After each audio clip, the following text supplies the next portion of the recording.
A los 69 años me encontré de pie frente a la puerta de mi casa de verano en Denia, con las llaves temblando entre mis dedos. ¿Qué hace esta vieja parásita aquí? No hay sitio para ti, me gritó mi nuera Verónica desde la terraza, con una copa en la mano y una sonrisa burlona. Había salido temprano aquella mañana de junio, convencida de que, como siempre, la casa estaría vacía y tranquila. Pero lo que encontré fue todo lo contrario. Mi hogar había sido tomado por su familia.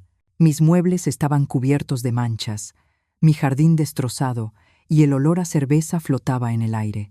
Antes de continuar, te invito a suscribirte al canal y a contarme en los comentarios desde qué ciudad de España estás viendo esta historia. Nos encanta leer vuestras experiencias y sentimientos. Aquel viernes por la mañana, había conducido las 2 horas desde Valencia hasta Denia, como lo había hecho decenas de veces en los últimos 25 años. Conocía cada curva de la carretera nacional, el olor del mar, cuando te acercas a la costa y la brisa que acaricia las palmeras. Esa casa representaba toda mi vida.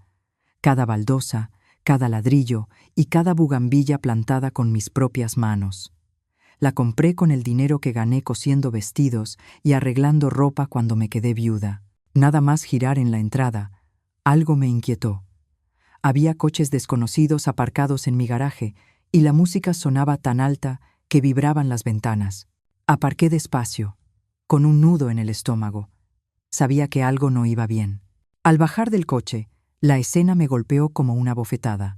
Mi jardín, que yo misma cuidaba cada fin de semana, estaba arrasado. Latas y botellas vacías tiradas por el césped, niños corriendo descalzos y pateando un balón contra mis macetas de geranios. Las tumbonas que compré el verano pasado estaban empapadas, cubiertas de ropa húmeda. Avancé despacio hacia la entrada, con las llaves pesando como nunca, y allí estaba ella, Verónica, mi nuera, plantada en la puerta como si fuera la dueña. Llevaba mi delantal bordado a mano, el que hice hace más de 10 años, y su mirada era helada. «Verónica, no sabía que estabais aquí», dije, conteniendo el temblor de mi voz. «Esta es mi casa. Vengo aquí cada verano desde hace 25 años». Ella soltó una carcajada seca. «Ay, por favor», se burló. «Daniel me dijo que podíamos usarla cuando quisiéramos. Tú solo vienes a molestar y a fastidiar nuestros planes». Y allí, en la puerta de mi propio hogar, comprendí que me habían convertido en una intrusa. Antes de que pudiera decir una sola palabra, más personas comenzaron a salir detrás de Verónica. Sofía, su hermana, apareció con sus 2 hijos adolescentes. Detrás venía su madre, con el pelo gris y una expresión de desdén. Un hombre mayor con una camisa floreada, una joven con un bebé en brazos y otro tipo fumando tranquilamente en mi porche de Denia. Todos me miraban como si yo fuese la intrusa. «¿Es esta la suegra de la que tanto hablas?», preguntó la madre de Verónica, evaluándome de arriba a abajo. Pensé que sería más imponente. Parece bastante normalita. Las risitas que siguieron me atravesaron como cuchillos. Allí estaba yo, a mis 69 años, con mis ropas sencillas de viaje, siendo ridiculizada por extraños en la propiedad que levanté con mis propias manos. «¿Dónde está Daniel?», pregunté sintiendo cómo se aceleraba mi corazón. «Necesito hablar con él». «Trabajando», como siempre respondió Verónica cruzándose de brazos. «A diferencia de ti, él sí tiene responsabilidades. Mira, Pilar, no hay sitio para ti aquí. Las habitaciones están ocupadas. La cocina está llena de comida para toda la familia y, sinceramente, tu presencia solo generaría tensión», añadió con una sonrisa amarga. Me quedé paralizada. Verónica me estaba echando de mi propia casa, la misma casa que construí ladrillo a ladrillo tras la muerte de mi marido, la misma casa que pagué trabajando noche y día como costurera para mantener a mi hijo. Además prosiguió con un tono venenoso. «Daniel y yo ya hablamos. Esta casa debe aprovecharse más. No tiene sentido que esté vacía mientras tú vives tan cómoda en Valencia. Los niños necesitan espacio». Sus palabras fueron piedras contra mi pecho. 25 años construyendo este lugar, cuidando cada bugambilla, cada pared, cada rincón que se convirtió en mi santuario. «Esta casa es mía», Verónica, dije al fin, con la voz temblorosa pero firme. Pago todas las facturas. Tengo los papeles. Ay, ya basta, me interrumpió. Daniel es tu hijo, ¿no? Lo tuyo también es suyo, y lo suyo mío. Así funcionan las familias normales. El silencio cayó como una losa. Todos me observaban, juzgándome. Una de las sobrinas de Verónica se adelantó insolente. ¿Por qué no se va a un hotel? No hay sitio para usted. Respiré hondo. Está bien, querida. Lo entiendo perfectamente, respondí con una sonrisa serena que no llegó a mis ojos. Verónica sonrió convencida de su victoria. Ninguno de ellos sabía lo que acababa de desatar. Caminé hacia mi coche con la cabeza en alto. Mientras conducía por la carretera costera, recordé cuando este lugar no era más que un solar vacío. Yo tenía 44 años, Daniel apenas 20, y un sueño enorme. Éramos solo Daniel y yo contra el mundo cuando tomé la decisión más importante de mi vida: construir un refugio familiar en Denia. El Hotel Bahía Azul me costó 95 euros la noche, un gasto que no había previsto, porque se suponía que estaría durmiendo en mi propia cama, no en una habitación anónima de hotel. Y sin embargo, allí estaba yo, registrándome como cualquier turista, mientras mi casa era ocupada por personas que actuaban como dueños. Esa noche, sentada en el balcón del hotel, mirando desde lejos las luces encendidas de mi casa, sentí algo que no experimentaba desde hacía décadas. Una ira fría y lúcida formándose dentro de mí. No era la rabia impulsiva que hace gritar y perder el control. No, era la ira calculada de una mujer de 69 años que había sobrevivido a la pobreza, a la viudez y a décadas de trabajo duro. Verónica había cometido un error imperdonable: subestimar a Pilar Navarro. A la mañana siguiente, me desperté a las 6, tras una noche intranquila. Cada vez que cerraba los ojos, veía la sonrisa arrogante de Verónica y escuchaba su voz repitiendo sus palabras venenosas. Bajé al restaurante del hotel, tomé un café fuerte y decidí regresar a casa para intentar una conversación más serena. Tal vez Daniel aparecería. Tal vez pondría fin a esta pesadilla absurda. Llegué a las 8 en punto. Mi propia puerta, estaba cerrada con llave. Tuve que tocar el timbre como una extraña. Sofía, la hermana de Verónica, abrió la puerta con cara de fastidio y aún en pijama. «¿Qué quieres ahora?», escupió sin siquiera saludar. Le expliqué que solo quería recoger algunas cosas personales y hablar con Verónica. Su respuesta me heló la sangre. «Verónica está durmiendo, y tus cosas ya no están aquí. Las dejamos en bolsas en el garaje para que no molesten». Sentí como si me atravesaran el pecho. Entré, pero me sentí como una intrusa en mi propio hogar. El olor era distinto, mezcla de comida grasienta, cigarrillos y perfume barato.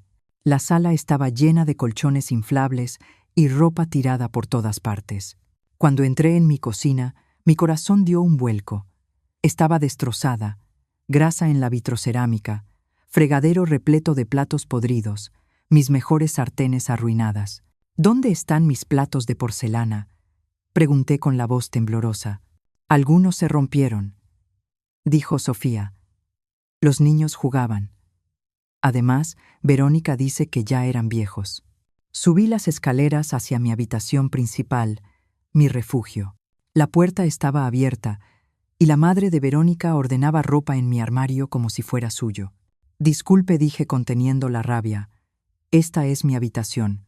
«No se preocupe», respondió con tranquilidad. Verónica me explicó todo.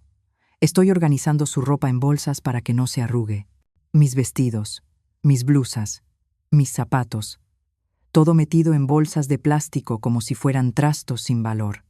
Y ahí comprendí que la guerra acababa de empezar. 2 jóvenes desconocidos dormían plácidamente en mi cama, y mis almohadas favoritas estaban tiradas en el suelo, manchadas y arrugadas. Aquella imagen me golpeó como un puñetazo en el estómago. Mientras observaba en silencio esa escena surrealista, algo llamó mi atención. Mi compartimento secreto, oculto detrás del armario principal, estaba entreabierto. Nadie más conocía ese espacio, donde guardaba documentos importantes, recuerdos de mi madre y objetos de valor. Con el corazón desbocado, esperé a que la madre de Verónica saliera de la habitación y me acerqué sigilosamente al armario. Lo que encontré me heló la sangre. Todo estaba revuelto. Mis documentos estaban esparcidos por el suelo. Las joyas que heredé de mi madre habían desaparecido, y los títulos de propiedad de mi casa de Denia estaban arrugados y maltratados, como si alguien los hubiera manipulado con desprecio. Y entre mis papeles apareció algo aún peor. Documentos legales a nombre de Daniel y Verónica. Con manos temblorosas, comencé a leer. Era una solicitud de transferencia de propiedad. Querían pasar la casa a nombre de mi hijo, alegando que yo, por edad avanzada y deterioro mental, ya no estaba en condiciones de gestionar bienes de valor. Yo, Pilar Navarro, la mujer que durante casi 70 años había administrado mis finanzas sin un solo error. Yo, que levanté esa casa con mi esfuerzo y mi independencia. Querían declararme incapaz para robarme mi hogar. El documento tenía fecha de la semana anterior. No era un impulso familiar, era un plan premeditado. Y al fondo, encontré una tasación inmobiliaria. Habían valorado mi casa en 650.000 euros. Sobre ella, una nota escrita con la caligrafía de Verónica. Con este dinero podemos comprar un piso más grande y pagar el colegio privado. Solo necesitamos que dé firme y que la viejita no moleste. La viejita. Así hablaban de mí, como si fuera un obstáculo, como si no fuera la mujer que construyó cada metro de esa casa. Guardé todos los papeles en mi bolso, con la determinación de quien entiende que ya no hay vuelta atrás. Esto no era solo una invasión familiar, era un fraude perfectamente planeado. Bajé las escaleras sin hacer ruido. Al pasar por el pasillo, escuché a Verónica hablando por teléfono en la terraza. «No, mamá, no te preocupes», decía con tranquilidad. «El abogado asegura que es fácil. Como Daniel es hijo único, puede reclamar la herencia anticipada. Y con el informe médico ya firmado, no habrá problemas. Herencia anticipada por incapacidad mental, papeles médicos falsos, un médico corrupto, un informe inventado, y lo peor de todo, mi propio hijo convencido de que traicionarme era por el bien de los niños». Salí de mi casa de Denia sin despedirme. Ya no había nada que hablar.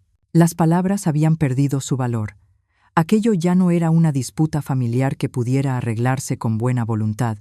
Era una guerra, y ellos habían disparado el primer tiro con mentiras, documentos falsos, un informe médico comprado y la manipulación de mi propio hijo Daniel. De camino al Hotel Bahía Azul, mis manos temblaban en el volante. No era miedo, era determinación. Sabía exactamente qué tenía que hacer. Pilar Navarro no iba a ser la víctima de esta traición. Sería la protagonista de su propia justicia. El lunes a primera hora conduje directamente al banco. Necesitaba saber con precisión de qué recursos disponía para esta batalla. Durante los últimos 20 años seguía ahorrando con disciplina, incluso después de terminar de pagar la casa, 300 euros cada mes de mi pensión y de los arreglos de costura. Aprendí pronto que el ahorro es poder, seguridad y libertad. El director, don Javier Ríos, me conoce desde hace 15 años. Siempre fue serio y respetuoso con mi manera de llevar las cuentas.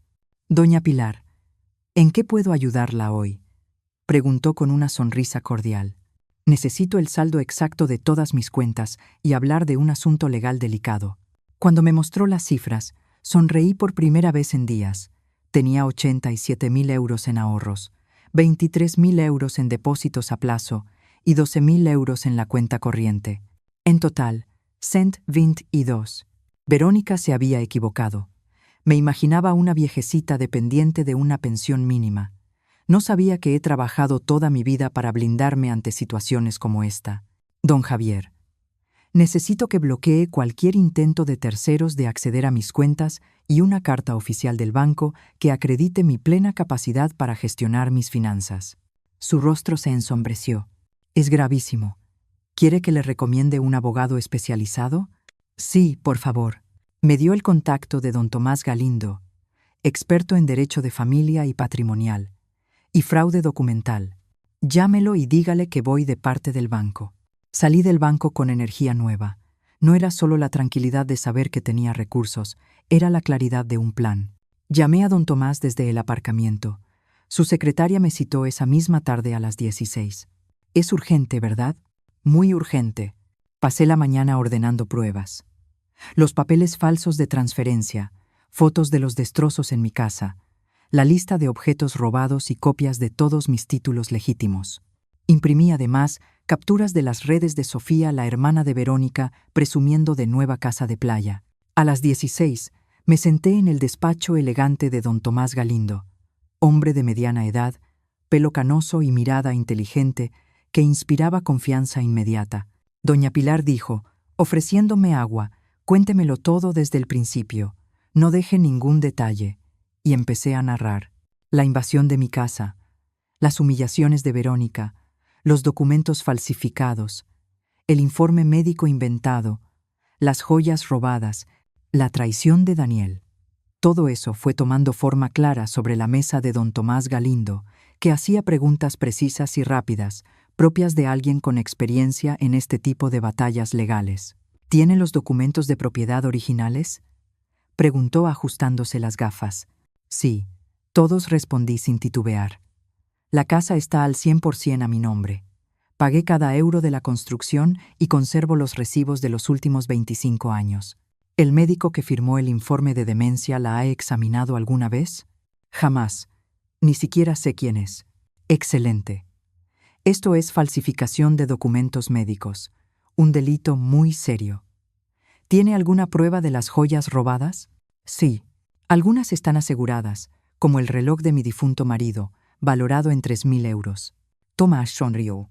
Doña Pilar, su caso es sólido, muy sólido. Tenemos invasión de propiedad, robo, falsificación de documentos, intento de fraude patrimonial y posiblemente corrupción médica. Su familia se ha metido en un buen lío. ¿Qué podemos hacer?, pregunté con calma. Varias cosas. Primero, mañana mismo presentaremos una demanda de desalojo por ocupación ilegal. Segundo, denunciaremos el robo de las joyas a la Policía Nacional. Tercero, llevaremos la falsificación médica a la Junta de Médicos y a la Fiscalía. Y cuarto, solicitaremos una orden de restricción para que no puedan seguir actuando en su nombre. ¿Cuánto tiempo llevará? El desalojo puede ser inmediato si el juez ve pruebas claras. En casos como este, donde los ocupantes no tienen ningún derecho legal, la justicia actúa rápido. ¿Y el coste? Mis honorarios son de 0 euros por todo el proceso. Puedo pagarlos hoy mismo. Tomás sonrió ampliamente. Me gusta trabajar con personas que se toman su defensa en serio. Su familia pensó que usted era una anciana indefensa, pero se equivocaron. Usted es una mujer preparada. Llevo 69 años preparándome para defenderme del mundo. Abogado, no voy a parar ahora. Una última pregunta importante, Pilar. ¿Está dispuesta a llegar hasta el final? Porque una vez que empecemos, la relación con su hijo probablemente no tendrá vuelta atrás. Guardé silencio unos segundos. Pensé en Daniel, en el niño que fue, en el hombre que pudo ser, y en el cobarde en que se había convertido. Me traicionó por dinero, dije. Si nuestra relación se rompe por eso, nunca fue real. Tomás asintió. Entendido. Procederemos con todo. Y quiero que esto sea público, añadí. Que todos sus amigos, vecinos y conocidos sepan exactamente lo que hicieron. Eso se puede arreglar, respondió. Los registros judiciales son públicos, y un caso así no pasará desapercibido. Salí de ese despacho transformada. Ya no era Pilar Navarro, la madre traicionada. Era una mujer lista para luchar. Ahora era Pilar Navarro, la mujer que se defendía con todas las armas legales a su alcance. Aquella noche, desde mi habitación en el Hotel Bahía Azul, llamé a mi hermana Mercedes, que vive en Madrid. Le conté la historia entera. Pilar, no puedo creer que Daniel hiciera algo así después de todo lo que sacrificaste por él, me dijo con la voz quebrada. Ya no importa lo que sacrifiqué, Mercedes. Lo que importa es lo que voy a recuperar, respondí con firmeza. Colgué el teléfono y me senté en la cama mirando hacia mi casa en Denia. Desde la ventana podía ver las luces encendidas, la música alta y esa celebración como si nada hubiera pasado. Pero el martes no sería un día cualquiera. A las 8 en punto, don Tomás Galindo llegó con 3 documentos legales, un oficial de la Guardia Civil y un notario público. Yo llegué en taxi a la misma hora, vestida con mi mejor traje gris, con un portafolio lleno de pruebas en la mano. La familia de Verónica estaba desayunando en mi terraza cuando vio entrar la caravana legal. Verónica dejó caer su taza de café al reconocer las placas oficiales. «Buenos días», dijo don Tomás con voz firme. «Soy el abogado de la señora Pilar Navarro, legítima propietaria de esta vivienda. Venimos a entregar una orden de desalojo inmediata por ocupación ilegal». Verónica corrió hacia la entrada con el rostro descompuesto. Sofía, su hermana, apareció detrás grabando todo con el móvil para sus redes, como si fuera un espectáculo. La madre de Verónica, vestida con una de mis batas, miraba alrededor sin saber qué hacer. El oficial leyó la orden en voz alta. Invasión de propiedad privada, destrucción de bienes personales, robo de objetos de valor. Mientras hablaba, observé sus caras: shock, incredulidad y un miedo real ante las consecuencias legales. Tienen exactamente 2 horas para recoger sus cosas y abandonar la vivienda, anunció el oficial. Todo lo que pertenezca a la señora Navarro se queda aquí. 2 horas, gritó Sofía. Esto es imposible, hay niños. Deberían haberlo pensado antes de invadir una propiedad ajena, replicó el notario con frialdad. En ese momento, Daniel llegó en coche a toda velocidad. Salió pálido, sin aliento. «¿Qué está pasando aquí?», jadeó. «Su esposa y su familia están siendo desalojadas legalmente», respondió Tomás. «Y usted está citado como cómplice en un intento de fraude patrimonial». Le mostré los papeles de transferencia de propiedad que Verónica escondía en mi armario secreto. Daniel palideció aún más. Lo miré buscando al hijo que crié, pero solo vi a un extraño. «Mamá, ¿puedo explicarlo?», susurró. «Ya no hay nada que explicar», contesté con calma gélida. Verónica se acercó a él y le susurró algo al oído. El principio de su final había comenzado. Daniel negó con la cabeza, claramente incómodo, mientras Verónica le susurraba algo al oído. «¿Qué te está diciendo tu esposa, Daniel?», pregunté con voz firme. «¿Quiere que le diga a la policía que tienes problemas mentales, que inventas cosas?». Aquellas palabras me atravesaron el pecho como cuchillos. Aún frente a la evidencia, frente a la ley y frente a todo lo que estaba sucediendo, seguían intentando etiquetarme como mentalmente incapaz. «Señor Daniel Navarro», intervino don Tomás Galindo con tono serio, «aquí tiene su citación oficial. Tiene 3 días para comparecer ante el juzgado de familia por complicidad en un intento de fraude patrimonial contra un adulto mayor». «¿Complicidad? Pero soy su hijo. Ella no puede demandar a su propio hijo», balbuceó Daniel. «Señor Navarro», respondió el oficial con calma, «la ley no hace excepciones por parentesco. Un delito es un delito». Las siguientes 2 horas fueron un auténtico espectáculo de caos y humillación para la familia de Verónica. Desde la terraza de mi casa recuperada en Denia, observé cómo la invasión que habían planeado tan meticulosamente se desmoronaba. La madre de Verónica fue la primera en romperse. Entre sollozos y reproches, se sentó en las escaleras y dejó de empacar. «Esto es tu culpa, Verónica», le gritó. «Me dijiste que todo estaba arreglado, que la viejita lo había aceptado todo». «Mamá, cállate y ayúdame a empacar», respondió Verónica histérica, metiendo ropa en bolsas de plástico. Los niños corrían por la casa llorando, sin entender por qué tenían que irse del paraíso en el que habían jugado. Un niño de unos 8 años se me acercó, con los ojos rojos y la voz temblorosa. «Señora, ¿por qué nos está echando? Nosotros no hicimos nada malo». Mi corazón se apretó. Ellos no tenían culpa. «No te estoy echando por hacer algo malo», le dije suavemente. «Solo te pido que os vayáis porque esta es mi casa y vuestra familia vino sin permiso». «Pero mi mamá dijo que era nuestra casa ahora». «Tu mamá estaba equivocada». Verónica escuchó nuestra conversación y se acercó furiosa. «No hables con mis hijos». «No los estoy confundiendo», respondí. «Tú los confundiste al traerlos aquí. Esta casa es nuestra. Daniel es tu hijo. Los hijos heredan cuando los padres mueren, no cuando siguen vivos», y en su sano juicio repliqué. «Usted ya es vieja. ¿Para qué quiere una casa tan grande?», escupió Verónica. «Cada palabra que dices sobre la edad de mi clienta», intervino Tomás, «está siendo documentada como evidencia de discriminación y abuso psicológico». Verónica se quedó en silencio, roja de ira. Daniel cargaba maletas evitando mi mirada. Faltaban 30 minutos para que venciera el plazo cuando por fin se acercó. Mamá, necesitamos hablar.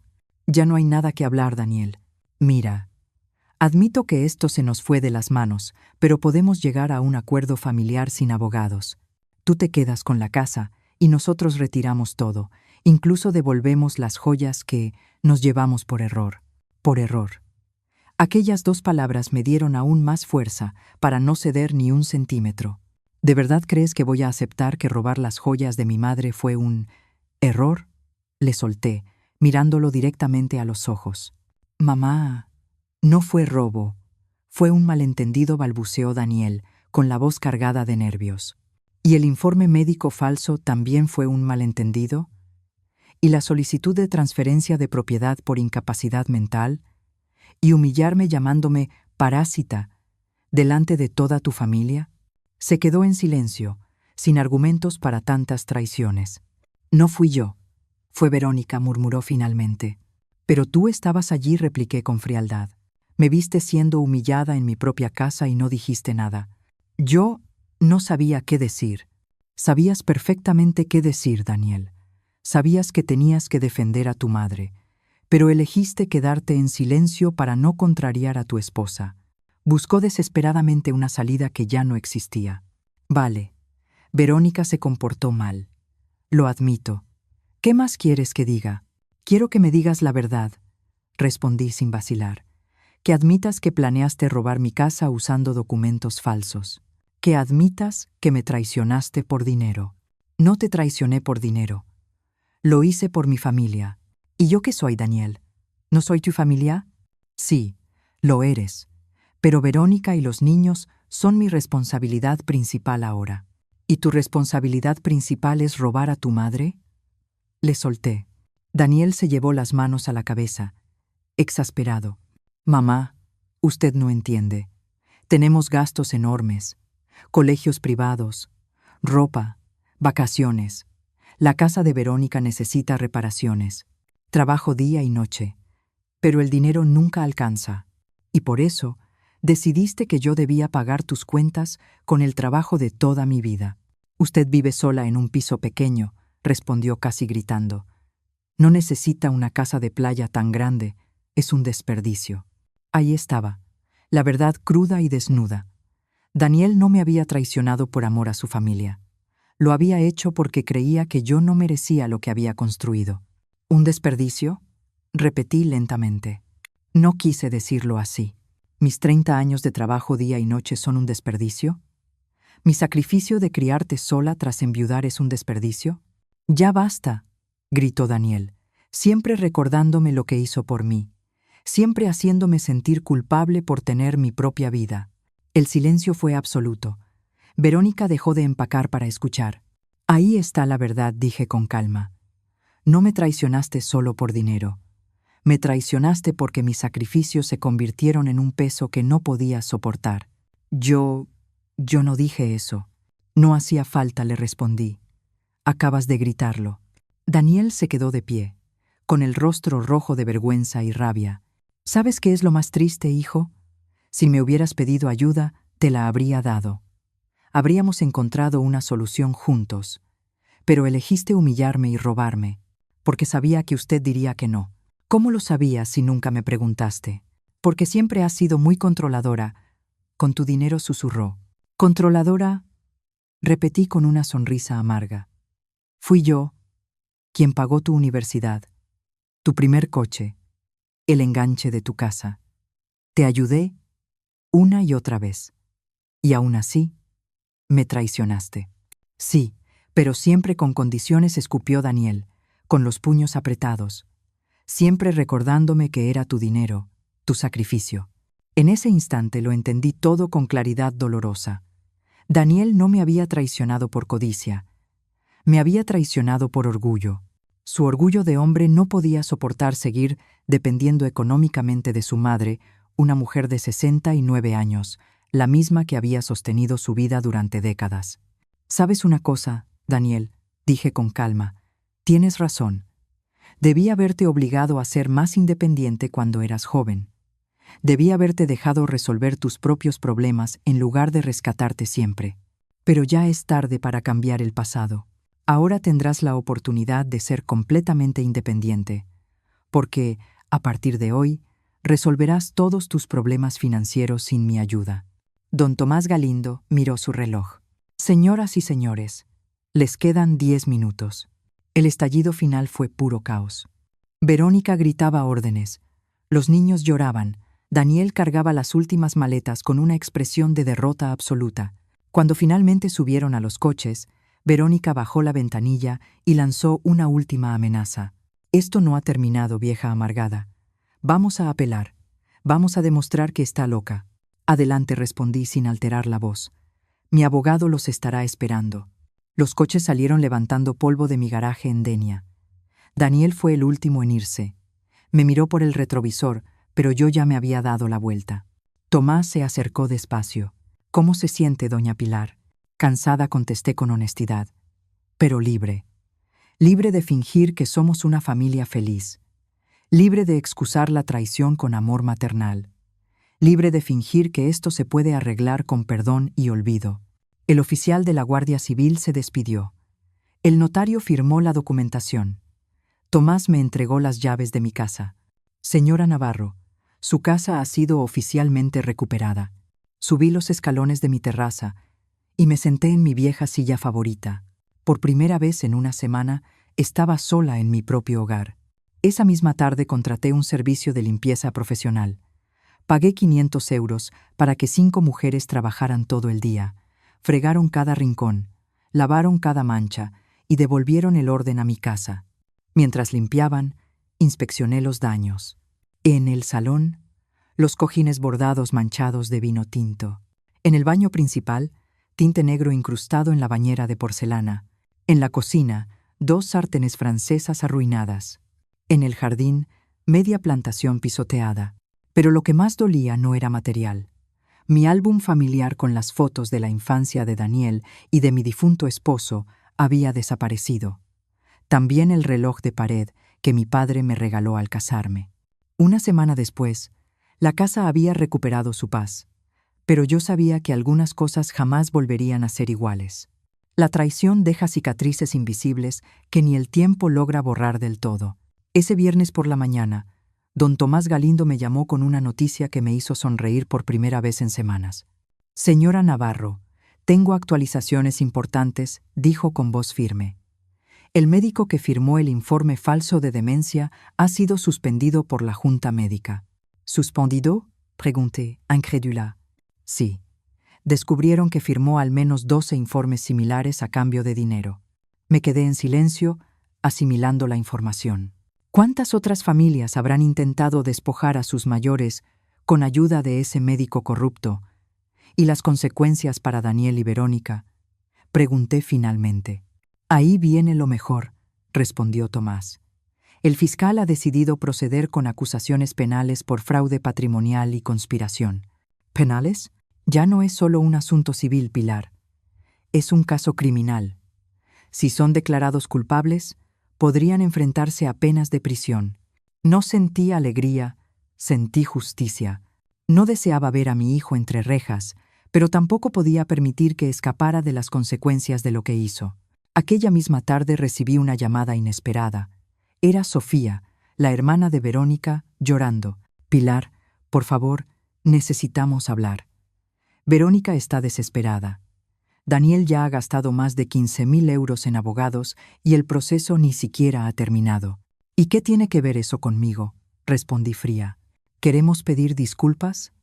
Arreglar las cosas. ¿Arreglar las cosas? ¿O quieren que retire las acciones porque se están quedando sin dinero?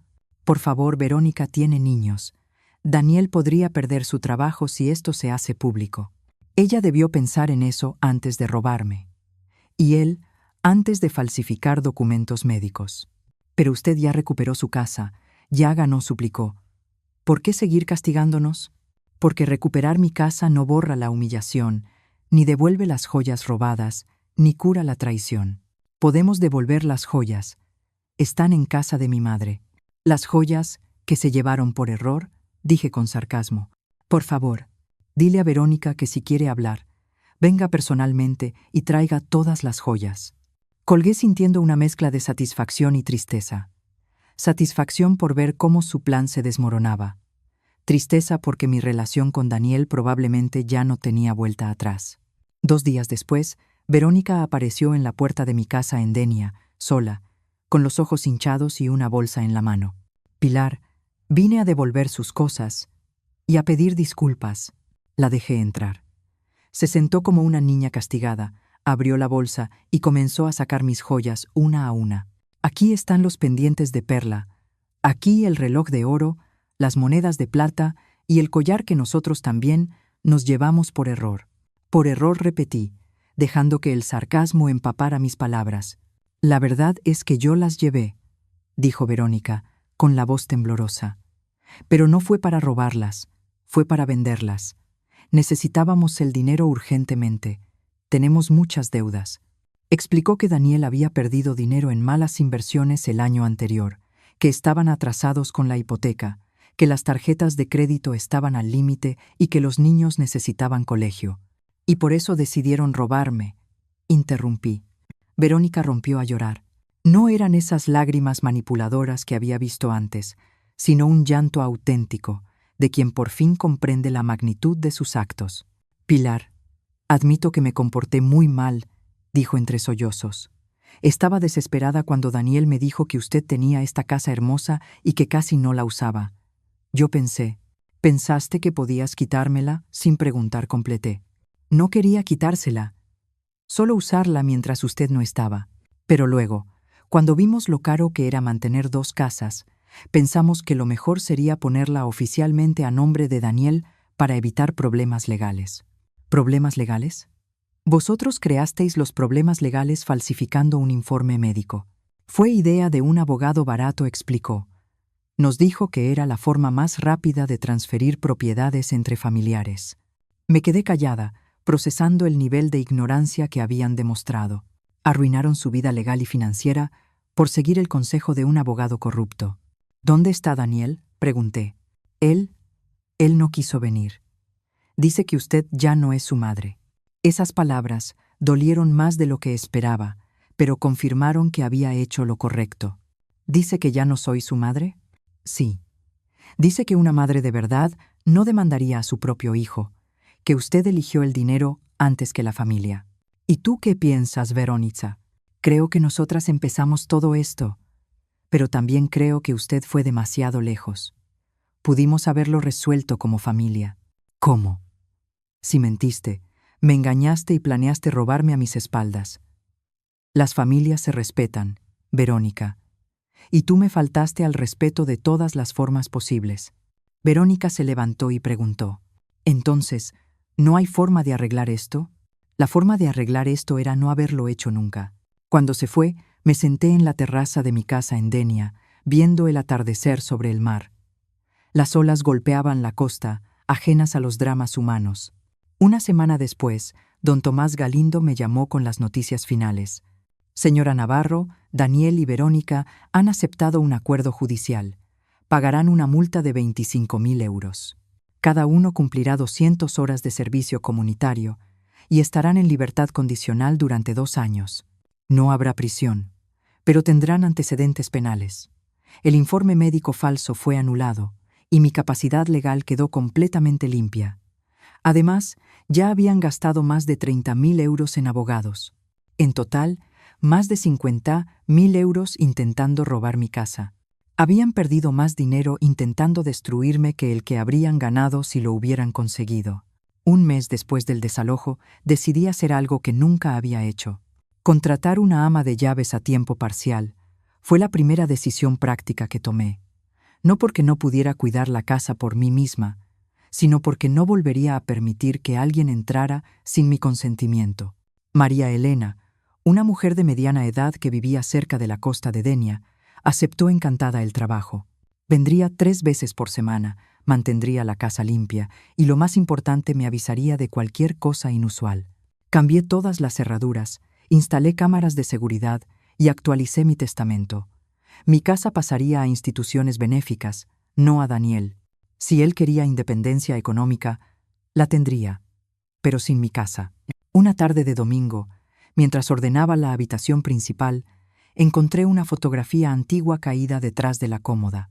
Era Daniel con 8 años, sentado en la misma playa donde, años después, levantaría esta casa. Sonreía a la cámara con los dientes torcidos, los ojos llenos de una felicidad pura. A su lado estaba yo, más joven, con el cabello negro, abrazándole con orgullo. Una punzada de tristeza me atravesó. Me senté en el borde de la cama. ¿Cómo habíamos llegado aquí? ¿Cómo ese niño risueño se convirtió en un hombre capaz de traicionar a su propia madre? Quizá Daniel tenía razón en una sola cosa. Tal vez yo había sido demasiado controladora con el dinero, recordándole mis sacrificios una y otra vez. Tal vez debía haber encontrado un equilibrio entre ayudarlo y dejarlo aprender a ser independiente. ¿Pero eso justificaba falsificar documentos médicos? ¿Robar mis joyas? ¿Invadir mi casa? No, nada justificaba eso. Los errores como padres explican algunas cosas, pero no eximen a los hijos adultos de su responsabilidad moral. Daniel ya no era un niño de 8 años. Era un hombre de 45 que eligió traicionarme y debía vivir con las consecuencias. Guardé la foto en un cajón. El pasado debía quedarse ahí. 6 meses después, recibí una carta de Daniel. Ni una llamada, ni un mensaje, solo unas líneas frías. Mamá, espero que estés bien. Los niños preguntan por ti. Verónica y yo aprendimos la lección. Tal vez algún día podamos ser una familia de nuevo. No respondí. Las familias verdaderas no traicionan por dinero, no humillan a sus mayores, no falsifican documentos para robar. La primavera siguiente, decidí pasar un mes entero en la casa de playa. Invité a mi hermana Mercedes a quedarse 2 semanas. Plantamos flores nuevas, cocinamos recetas de la infancia y hablamos durante horas en el porche mirando al mar. ¿Lo extrañas?, me preguntó una noche. Cada día respondí, pero extraño más al hijo que pensé que tenía, no al hombre que demostró ser. ¿Lo perdonarás algún día? Tal vez. Pero perdonar no es olvidar, es aceptar y seguir adelante. En mi cumpleaños número 71, recibí una tarjeta de Sofía, la hermana de Verónica. Dentro había una foto de mis nietos y una nota sencilla que decía que me echaban de menos. Me sorprendió. De todas las personas, jamás hubiera esperado un gesto amable de ella. Tal vez también había aprendido algo de todo lo sucedido. Envié regalos a los niños en Navidad, pero no a Daniel ni a Verónica. Ellos eran responsables de sus decisiones, los niños no. Merecían saber que su abuela aún los quería, aunque fuera desde la distancia. Unos meses después, comencé a asistir a un grupo de apoyo para personas mayores en Valencia. Allí descubrí que mi historia no era una excepción. Muchos mayores habían pasado por lo mismo. Algunos lo perdieron todo por no tener recursos para defenderse. Otros, como yo, encontraron la fuerza para luchar por lo que era suyo. Una mujer llamada Dolores me contó que su hijo vendió su casa mientras ella estaba hospitalizada, alegando que nunca volvería. Cuando fue dada de alta, no tenía dónde vivir. Otra, Carmen, relató cómo sus 3 hijos vaciaron sus cuentas mientras ella luchaba contra el cáncer, dejándola sin dinero para los tratamientos. Escuchar sus historias me hizo entender que lo que me pasó no era un drama familiar aislado, sino parte de un problema social mayor. La falta de respeto y la explotación hacia los adultos mayores, muchas veces por parte de su propia familia. Decidí convertir mi experiencia en una herramienta para ayudar a otros. Empecé a dar charlas sobre los derechos legales de las personas mayores en centros comunitarios y me ofrecí como voluntaria en una línea de apoyo a víctimas de abuso familiar. Cada vez que ayudaba a alguien a defender lo suyo, el dolor que vivía adquiría sentido. Un año después, supe por Verónica que Daniel y ella se habían divorciado. La presión económica y el escándalo público habían roto su matrimonio. No sentí alegría, solo una profunda tristeza por lo que todos habíamos perdido. Una tarde de sábado, mientras regaba las plantas de mi casa en Denia, un coche desconocido se detuvo en la entrada. Era Daniel, solo. Salió despacio, como cargando un peso invisible. Mamá dijo, a unos metros de distancia. Su rostro estaba más delgado, con nuevas arrugas. Parecía haber envejecido 10 años en uno. Vine a pedir perdón, dijo con voz quebrada. No por dinero ni por ayuda, solo porque por fin entiendo lo que hice. Me quedé en silencio. Él siguió. La traicioné de la peor forma. Permití que la humillaran. Firmé papeles falsos. Me callé cuando debía defenderla. No hay excusas. Dio un paso, manteniendo la distancia. No espero que me perdone ahora, o quizá nunca. Solo quiero que sepa que estoy profundamente arrepentido. Usted tenía razón. Siempre tuviste razón, susurró Daniel, con la voz entrecortada. Lo miré. Ya no era el niño que crié ni el hijo que me traicionó. Era un hombre distinto, un extraño intentando encontrar su camino de vuelta. Gracias por venir. Daniel, dije al fin. El perdón toma tiempo. Él asintió, aceptando mis palabras no como un rechazo, sino como una pequeña posibilidad de redención. En los meses que siguieron, comencé a permitir que mis nietos me visitaran de vez en cuando. Sus risas volvían a llenar mi casa de Denia con una luz que no sentía desde hacía años. Les enseñé a hacer galletas en la cocina.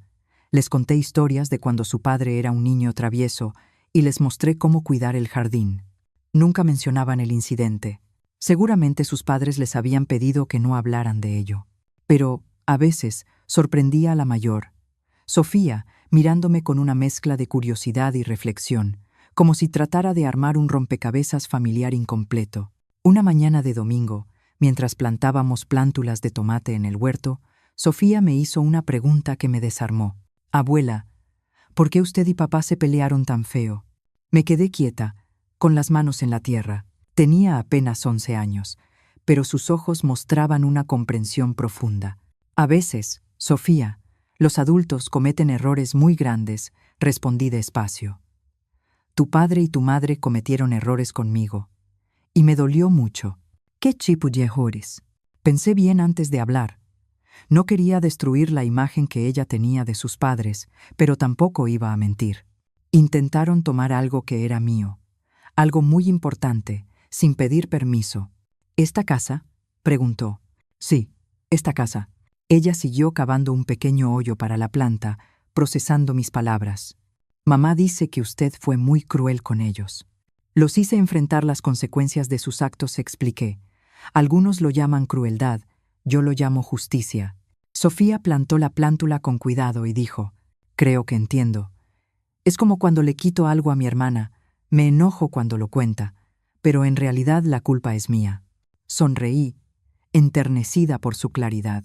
«Exactamente así, querida. Exactamente así». Esa noche, al quedarme sola en la terraza, contemplé el atardecer sobre el mar. Pensé en todo lo vivido en 2 años. La traición, el dolor, la lucha, la reconstrucción lenta. El perdón no había llegado como una revelación dramática, sino a pequeños pasos, en gestos, en conversaciones, en silencios compartidos. No borraba el pasado, pero me liberaba de él. Daniel nunca sería el hijo perfecto, ni yo la madre ideal. Éramos 2 personas imperfectas, unidas por la sangre y la historia, intentando encontrar un nuevo camino. A los 72 años, comprendí que la vida rara vez sigue el guión que uno imagina. Pero también aprendí que, a veces, la reconstrucción puede ser más fuerte que las ruinas. Nuestra capacidad para reconstruir desde las cenizas es mucho mayor de lo que solemos imaginar. Mi casa de playa en Denia permanece hoy como un símbolo vivo de esa verdad. Fue levantada con determinación cuando muchos me dijeron que una costurera viuda no lograría construir una casa frente al mar.